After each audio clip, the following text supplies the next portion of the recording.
Un cœur que la visitation divine transforme.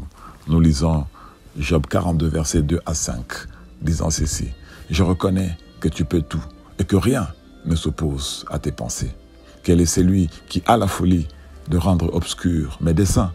Oui, j'ai parlé, sans les comprendre, des merveilles qui me dépassent et que je ne conçois pas. Écoute-moi et je parlerai, je t'interrogerai et tu m'instruiras. Mon oreille avait entendu parler de toi, mais maintenant, mon œil t'a vu. Alléluia.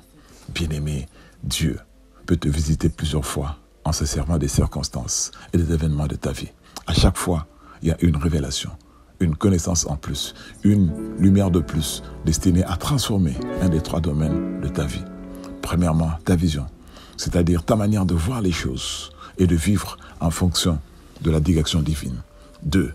Ton caractère, ta manière de te comporter en bâtissant un bon témoignage correspondant au fruit de l'esprit, selon Galates 5, 22. 3. Ta marche avec le Seigneur en fonction de son plan tracé pour toi. Dans la construction de sa relation avec Dieu, Job a vécu plusieurs événements qui l'ont énormément enseigné et transformé. Premièrement, la perte de ce bien lui permet de comprendre que Dieu est la source de toute provision. C'est pour cela que le patriarche Abraham l'a appelé Yahvé Jireh.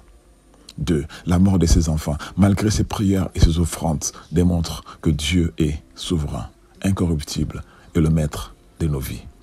3. Au travers de la maladie d'ulcère, il découvre que la guérison divine est possible pour toutes sortes de maladies, même celles qui sont considérées comme graves, voire incurables. 4. Le mépris venant de son épouse face à sa situation lui enseigne l'attachement à Dieu seul et la pratique de l'amour du prochain. 5. Les commentaires, les spéculations et le jugement venant de ses amis et voisins lui ont permis de développer le fruit de l'esprit, l'amour, la paix, la tempérance, la maîtrise de soi.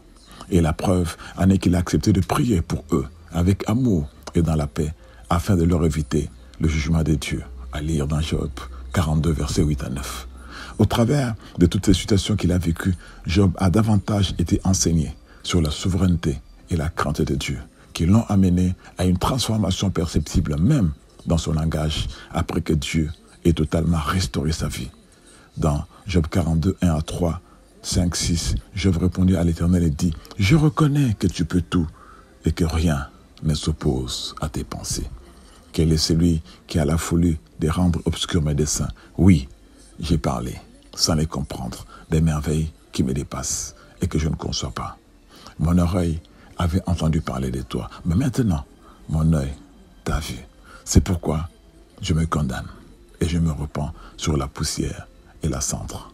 Que par le Saint-Esprit s'accomplisse le travail spirituel de transformation dans ton être intérieur, qui devienne perceptible à l'extérieur.